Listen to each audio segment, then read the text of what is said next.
లైఫ్లో కొంతమంది మొబైల్కి అడక్ట్ అవుతున్నారు. ఈ మధ్యకాలంలో సోషల్ మీడియాకి అడక్ట్ అవుతున్నారు, ఆల్కహాల్కి అడక్ట్ అవుతున్నారు, డ్రగ్స్కి అడక్ట్ అవుతున్నారు, ఎస్పెషల్లీ బెట్టింగ్స్ అని చెప్పేసి మధ్యకాలంలో వచ్చినాయి, వాటికి కూడా అడక్ట్ అవుతున్నారు అనమాట. ఈజీగా భయపడము, డ్రింక్ తీసుకోవడము, గంజాయి తీసుకోవడము, లేదా ఎవరినో కొట్టడము, నేను ఎందుకు పనికిరాను. ఏదైనా పదార్థాన్ని మొదటిసారి మనము ఆస్వాదించినప్పుడు నచ్చితే మన బ్రెయిన్ లోపల కెమికల్ రిలీజ్ అవ్వడం జరుగుతుంది. అది రిపీటెడ్గా మనిషిని రిమైండ్ చేయడము, ఇన్ని రోజులు ఏదో ఎంజాయ్మెంట్ కోసం తీసుకుంటున్న ఆ పదార్థము ఇప్పుడు అత్యవసరం అయిపోతుంది. దానివల్ల లోపల న్యూరోనల్ డ్యామేజ్ అన్నది జరుగుతుంది.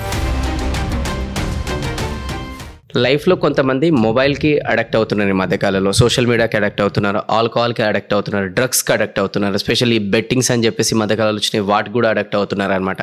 సో అడక్షన్ అనేది ఫస్ట్ ఆఫ్ ఆల్ ఎలా వస్తుంది అంటే, ఇప్పుడు మొబైల్ ఫోన్ అనేది ఒకటి గ్యాడ్జెట్ ఉంది, ఓకే, దాన్ని కంటిన్యూగా వాడడం ఈజ్ అడక్షన్. డ్రగ్స్ కంటిన్యూగా వాడడం ఈజ్ అడక్షన్.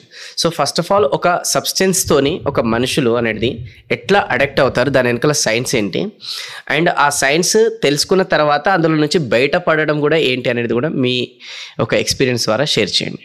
సో ఫస్ట్లీ అండి, మీరు ఇందాక చెప్పినట్టు దేన్నైనా మనము కంటిన్యూస్గా యూస్ చేస్తున్నప్పుడు ఒక అడిక్షన్ లోకి వెళ్ళే రిస్క్ ఉంటుంది, లేదా అడిక్షన్ అయ్యింది అని మనము అంటాము. అయితే ఇక్కడ మనము సైంటిఫిక్గా కనుక చూస్తే, మన బ్రెయిన్ లోపల జరుగుతున్న మార్పుల్ని కనుక మనం చూస్తే, ఏదైనా పదార్థాన్ని మొదటిసారి మనము ఆస్వాదించినప్పుడు ఒకవేళ మనకు అది నచ్చితే, అది ఒక రకమైన ఆనందాన్ని కానీ ఒక రకమైన ప్లెజర్ని కానీ ఇచ్చినప్పుడు మన బ్రెయిన్ లోపల ఒక పర్టిక్యులర్ ఏరియా, దాన్ని బేసల్ గ్యాంగ్లియా అంటాం, ఓకే, ఆ పర్టిక్యులర్ ఏరియాలో డోపమిన్ అనే కెమికల్ రిలీజ్ అవ్వడం జరుగుతుంది. సో బేసికలీ ఒక మనిషి మొదటిసారి డ్రింక్ తీసుకున్నప్పుడు వెంటనే ఆ డోపమిన్ రిలీజ్ జరగడము, ఆ డోపమిన్ రిలీజ్తో పాటు మన బ్రెయిన్లో ఒక కొత్త మెమొరీ ఫామ్ అవ్వడం. ఆ కొత్త మెమొరీ ఏంటి, అరే ఇవాళ నేను నా ఫ్రెండ్ కలిసి డ్రింక్ తీసుకోవడం వల్ల నాకు ఒక రకమైన సంతోషం కలిగింది అని ఒక మెమరీ ఫామ్ అవుతుంది. అయితే ఇప్పుడు ఏమవుతుందంటే, ఈ మనిషి రెండోసారి ఆ ఫ్రెండ్ని కలిసినప్పుడు ఈ మెమరీ మళ్ళీ గుర్తొస్తుంది. అరే లాస్ట్ టైము వీడిని కలిసినప్పుడు చాలా ఎంజాయ్ చేసాం, ఆ ఎంజాయ్మెంట్కి ఆల్కహాల్ ఉండింది, సో మళ్ళీ ఆల్కహాల్ తీసుకుందాము అని అనిపిస్తుంది. మూడోసారి ఇంకో ఫ్రెండ్ని కలిసినప్పుడు కూడా ఈ మెమరీ గుర్తొస్తుంది. అరే లాస్ట్ టైం ఇద్దరు ఫ్రెండ్స్ కలిసినప్పుడు ఆల్కహాల్ తీసుకోవడం వల్ల మజా వచ్చింది కనుక మళ్ళీ కూడా ఆల్కహాల్ తీసుకుందాము అని అనిపిస్తుంది. ఆ రకంగా ఈ మెమరీ ఏదైతే ఫామ్ అవుతుందో అది రిపీటెడ్గా మనిషిని రిమైండ్ చేయడము. కొద్ది రోజుల తర్వాత ఫ్రెండ్ ఎవరిని కలవలేదు, ఒంటరిగా కూర్చుని ఉన్నాడు, కానీ బోర్ కొడుతోంది, లాస్ట్ టైం మందు తాగినప్పుడు ఎంజాయ్మెంట్ వచ్చింది కదా, సో ఆ ఎంజాయ్మెంట్ని మళ్ళీ తీసుకురావడానికి డ్రింక్ తీసుకుందాము అని ఈ రకంగా రిపీటెడ్గా ఆ మెమొరీ మనను గుర్తు చేయడం వల్ల ఒక మనిషి దాన్ని రిపీటెడ్గా తీసుకోవడం అన్నది చేస్తాడు. ఈ రకంగా రిపీటెడ్గా తీసుకునే వరకు మన బ్రెయిన్ లోపల కొన్ని స్ట్రక్చరల్ చేంజెస్, కెమికల్ చేంజెస్, ఈ రెండు కూడా జరుగుతాయి. సో ఈ స్ట్రక్చరల్ చేంజెస్, కెమికల్ చేంజెస్ అన్నది జరిగే వరకు మన మెదడు ఏ విధంగా తయారవుతుంది అని అంటే, ఇన్ని రోజులు ఏదో ఎంజాయ్మెంట్ కోసం తీసుకుంటున్న ఆ పదార్థము ఇప్పుడు అత్యవసరం అయిపోతుంది. So it becomes a compulsory needed chemical. ఈ అత్యవసరం అయిపోయే వరకు ఏం జరుగుతుంది అని అంటే, ఈ కెమికల్ లేకపోయే వరకు ఆ మెదడు నార్మల్గా పనిచేయలేదు.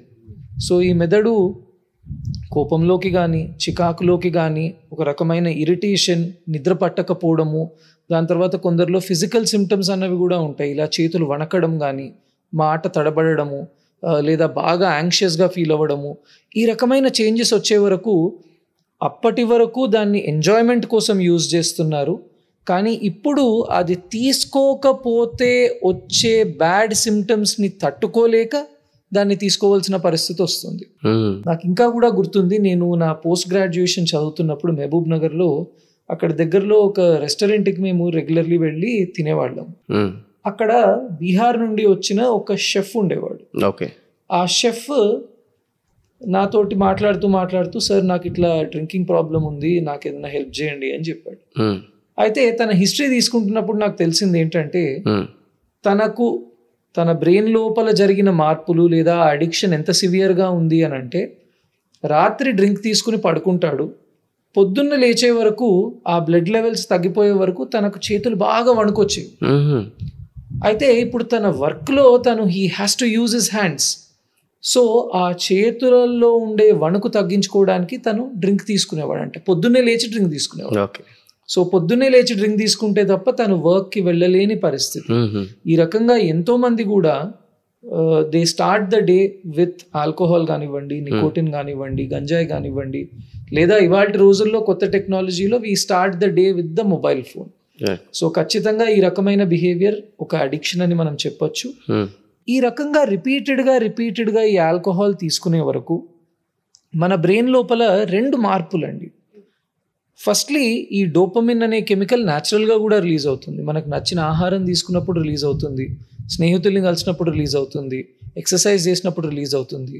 కానీ ఒకవేళ ఈ యాక్టివిటీస్, ఈ న్యాచురల్ యాక్టివిటీస్లో 10 యూనిట్ల డోపమిన్ వస్తే, ఆల్కహాల్ వల్ల కానివ్వండి, గంజాయి వల్ల కానివ్వండి 100 యూనిట్ల నుండి 1000 యూనిట్ల వరకు డోపమిన్ వస్తుంది.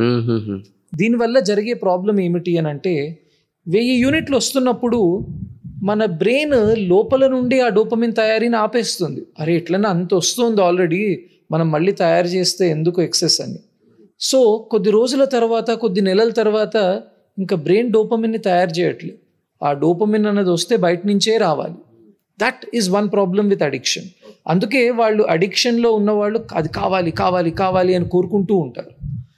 రెండో ప్రాబ్లం ఏంటంటే, అంత డోపమిన్ని మన బ్రెయిన్ తట్టుకోలేదండి. ఇప్పుడు కడుపుకు ఆహారం మంచిదే కానీ 3 పూటల ఆహారం ఒకటేసారి కడుపులో పెడితే తట్టుకోలేదు. అదే విధంగా అంత డోపమిన్ వచ్చే వరకు మన బ్రెయిన్ దాన్ని తట్టుకోలేదు. దానివల్ల లోపల న్యూరోనల్ డ్యామేజ్ అన్నది జరుగుతుంది. So that is the biggest problem. ఈ డోపమిన్ అనేది మంచిదైనప్పటికీ ఇంత ఎక్సెసివ్ డోపమిన్ ఒకేసారి రావడము అన్నది ఒక మేజర్ ప్రాబ్లము. రెండో మేజర్ ప్రాబ్లం లోపల డోపమిన్ తయారీ ఆగిపోవడము. సో ప్రతి అడిక్ట్ని కూడా మనం కనుక చూస్తే, మొదట్లో ఒక ఎంజాయ్మెంట్గా మొదలుపెట్టిన యాక్టివిటీ ఇప్పుడు కంపల్సరీ చేయకపోతే ఒక రకమైన ఇరిటేషన్, స్ట్రెస్, ఫ్రస్ట్రేషన్ వస్తోంది కనుక చేయవలసిన పరిస్థితి అన్నది ప్రతి ఒక్కళ్ళు కూడా అడిక్షన్లో మనకు చెప్తారు. సో మేజర్గా dopamine is the culprit. And ఈ డోపమిన్ రావడం వల్ల మన లోపల ఉండే ప్రీఫ్రాంటల్ కార్టెక్స్ ఏంటంటే మన స్కూల్లో టీచర్ లాంటివి. యూనో మనకి ఏది కరెక్ట్, ఏది తప్పు, ఇలా చేస్తే బాగుంటుంది, ఏదైనా ప్రాబ్లం వచ్చినప్పుడు దాన్ని ఎలా సాల్వ్ చేయాలి, ఇటువంటి ఐడియాస్ అన్ని ఇచ్చే ఒక బ్రెయిన్ ఏరియా ప్రీఫ్రాంటల్ కార్టెక్స్. కానీ అన్ఫార్చునేట్లీ ఈ ఎక్సెస్ ఆల్కహాల్ తీసుకోవడం వల్ల ప్రీఫ్రాంటల్ కార్టెక్స్ దెబ్బతింటుంది. ఆ దెబ్బతినే వరకు మనం చేస్తున్నది తప్పు, మనం చేయకూడదు అని చెప్పే ఇన్నర్ వాయిస్ ఏదైతే ఉంటుందో అది టోటలీ డిస్ట్రాయ్ అయిపోవడం వల్ల మనిషికి ఏది అనిపిస్తే అది చేసేయడము, మంచి చెడ్డ చెప్పే బ్రెయిన్ ఏరియా పనిచేయడం లేదు. అండ్ అనిపించింది చేయకపోతే ఒక రకమైన ఫ్రస్ట్రేషన్ కనుక ఖచ్చితంగా అది చేయాలి అనే ఒక ధోరణిలోకి వెళ్ళినప్పుడు that is what addiction actually is అండి. ఇప్పుడు ఇందులో నుంచి బయటపడాలంటే, సో ఒకటి ఖచ్చితంగా first important thing is acknowledging the problem అండి. ఎందుకంటే చాలా మంది అడిక్షన్లో ఉన్నప్పుడు ఒక డినయల్లో ఉంటారు. సో డినయల్ అన్నప్పుడు ఏంటి అంటే, లేదు నాది అంత పెద్ద ప్రాబ్లం కాదు అనే ఒక ఆలోచనలో ఉంటారు. లేదా నేను అనుకుంటే మానేస్తాను. చాలా మంది నాకు చెప్పేది ఏమిటి అని అంటే, నేను అనుకుంటే మానేస్తాను. కానీ వాస్తవంగా లాస్ట్ 10 years ఆఫ్ డ్రింకింగ్లో వాళ్ళు అనుకుని మానేసిన సమయం చాలా తక్కువ. నేను అందరిని ఒకటే అడుగుతాను, మీరు అనుకుంటే మానేయగలిగినప్పుడు మళ్ళీ ఎందుకు మొదలు పెట్టాల్సి వచ్చింది? So somewhere we need to understand, ఇది మన కంట్రోల్లో లేదు. అంటే మన బ్రెయిన్ కంట్రోల్లో ఉంది. నేను స్వతహాగా నా బ్రెయిన్కి చెప్తే నా బ్రెయిన్ వినే పరిస్థితుల్లో లేదు. సో దీన్ని మనం అక్నాలెడ్జ్ చేయడం అన్నది మోస్ట్ ఇంపార్టెంట్ థింగ్ అండి. సెకండ్ థింగ్, మనము ఏదైనా అడిక్షన్ అన్నది ఉన్నప్పుడు డీటాక్సిఫికేషన్ అని అంటాము. ఈ డీటాక్సిఫికేషన్ అంటే ఏమిటి అని అంటే, ఈ పదార్థాన్ని మన శరీరం నుండి దూరంగా పెట్టి ఈ పదార్థం వల్ల వస్తున్న కెమికల్స్ని ఇంకా న్యాచురల్ వేలో కానీ లేదా ఒక ప్రిస్క్రిప్షన్ ద్వారా కానీ ఇవ్వడానికి మనం ప్రయత్నం చేస్తాము. సో ఇదే డోపమిన్ని మనం న్యాచురల్గా తీసుకురాగలిగితే, ఇదే డోపమిన్ని మనం ట్రీట్మెంట్ ద్వారా తీసుకురాగలిగితే మనిషికి అటువైపు మనసు లాగడం అన్నది తగ్గుతుంది.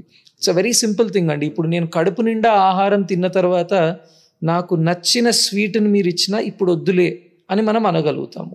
సో ఆ విధంగా బ్రెయిన్ యొక్క ఆకలిని మనము ఇంకా న్యాచురల్ వేలో ఒకవేళ డీల్ చేయగలిగితే అప్పుడు ఆ పదార్థం వైపు మనసు లాగడం తగ్గుతుంది.